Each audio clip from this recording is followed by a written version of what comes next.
જય ગણેશ. મારું નામ છે ડૉક્ટર ચિરાગ પટેલ. હું શ્રી ગણેશ આયુર્વેદિક ઉપચાર કેન્દ્ર ચલાવું છું. હું diploma in Ayurvedic general medicine છું.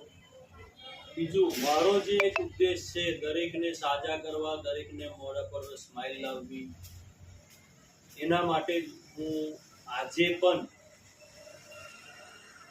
બનવાનું ચાલુ છે.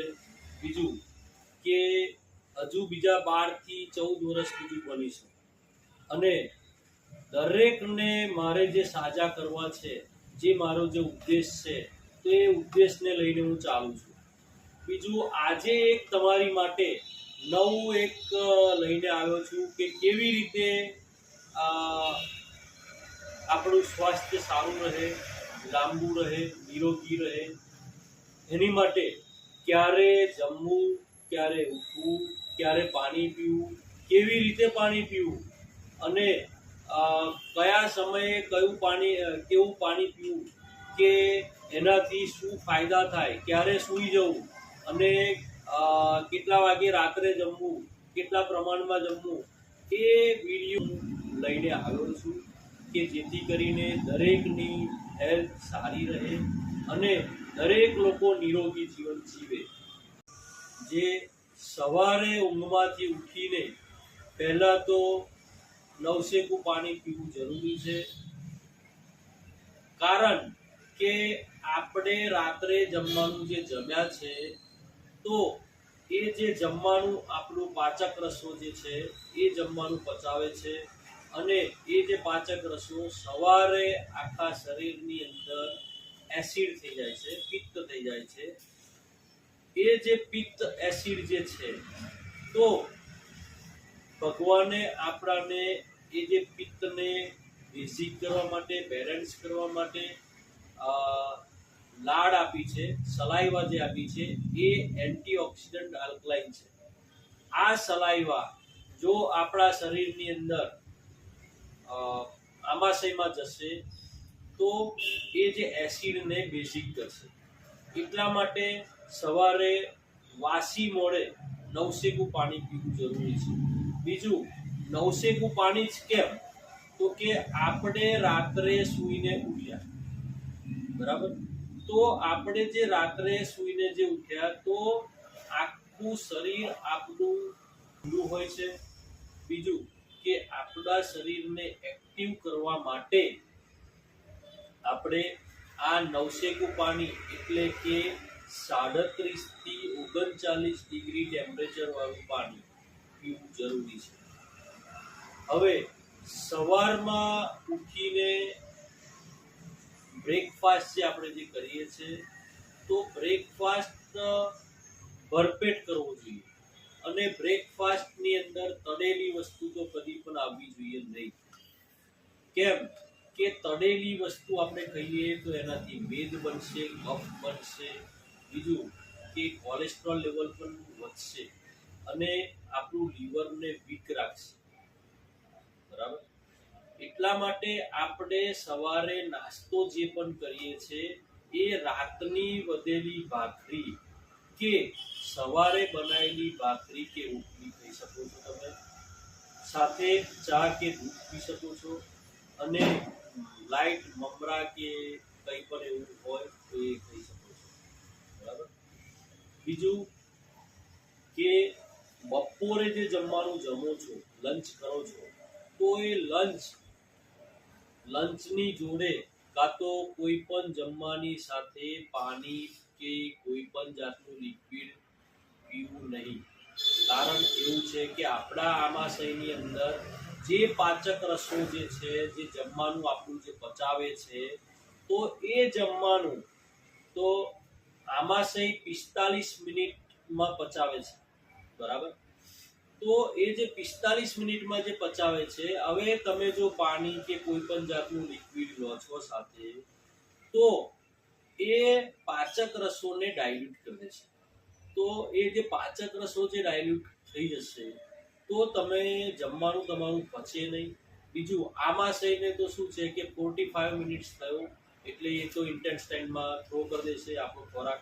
અને જે ઇન્ટેન્સ્ટાઇનનું કામ શું છે કેલ્શિયમ વિટામિન્સ બધું જે એબ્ઝોર્બ કરવાનું જે કામ કરે છે, તો એનું કામ પચાવવાનું નથી, બરાબર. તો એને તો જેવું પચેલું હોય, એટલે કે જે અડધું પચેલું હોય, જે કફ વાળું, મેદ વાળું, જે બી હોય ગેસ વાળું, તો એ એબ્ઝોર્બ કરે છે અને એની અસર સીધી આપણા બોડી પર પડે છે, બરાબર. એટલે જમતા કોઈ પણ લિક્વિડ એટલે કે પાણી, છાશ કંઈ પીવું નહીં, બરાબર.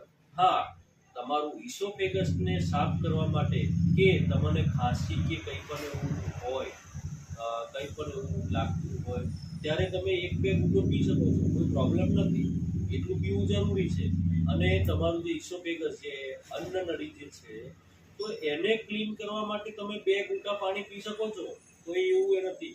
પણ વધારે તમે જો પાણી પીશો તો તમારું શરીરનું મેદ વધશે, બીજું પેટ તમારું ટમી જે આગળ આવશે, બીજું શરીરની અંદર સ્થૂળતા આવશે, આળસ રહેશે, કામ કરવાનું મૂડ રહે નહીં, બીજું શરીર તમારું એજિંગ વધારે દેખાશે. આ બધી ઇસ્યુ થાય છે. અને અકાળે દરેક બીમારી જે અત્યારે દરેકના શરીરમાં કંઈક ને કંઈક જોવા મળે છે, એસિડજન્ય રોગો એટલે કે ડાયાબિટીસ, બીપી, થાઇરોઇડ, તો આ બધી બીમારીઓ, યુરિક એસિડ, તો આ બધી બીમારીઓ વધે છે. બીજું કફના રોગો વધે છે. ત્રીજું રાત્રે અનિદ્રાના પ્રોબ્લેમ રહે છે. તો બપોરે કે ગમે ત્યારે તમે જમવાનું જમો છો તો જમતા કદી પણ પાણી કે છાશ કંઈ જ નહીં પીવાનું. રાત્રે આપણે કેટલા વાગે સૂવું અને રાત્રે આપણે ફ્રૂટ્સ ખાવા કે નહીં એની પણ તમને અવેરનેસ આપું છું. ફ્રૂટ હંમેશા રાત્રે સાંજે 6 વાગ્યા, 6:15, 6:30 ની આસપાસમાં ખાઈ લેવાના, એના પછી ફ્રૂટ્સ ના ખાઓ.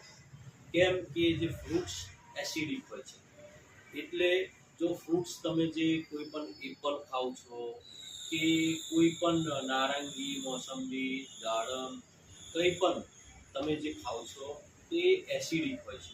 તો એ એસિડિક જે હોય છે એ રાત્રે તમે જેટલા લેટ ખાઓ તો એ શરીરમાં પિત્ત વધારે કરે, એસિડ વધારે કરે, એનાથી સ્કિનના પ્રોબ્લેમ રહે, યુરિક એસિડ ને બધું વધારે રહે. એટલા માટે સાંજે 6:30 સુધીમાં ફ્રૂટ્સ ખાઈ લેવા જોઈએ. બીજું કે રાત્રે જમવાનું જે છે એ 7 થી 8:30 ની અંદર જમાઈ જવું જ જોઈએ, બરાબર. જમતા પાણી કે છાશ તો નહીં જ, એ તો મેં પહેલાં કીધેલું જ છે, બરાબર. બીજું કે રાતનું જમવાનું છે એ પણ પહેલાં કીધું છે કે લાઇટ જમવાનું જમવું જોઈએ, જેથી કરીને જમવાનું આપણું પ્રોપર પચી રહે, રાત્રે ઊંઘ સારી આવે.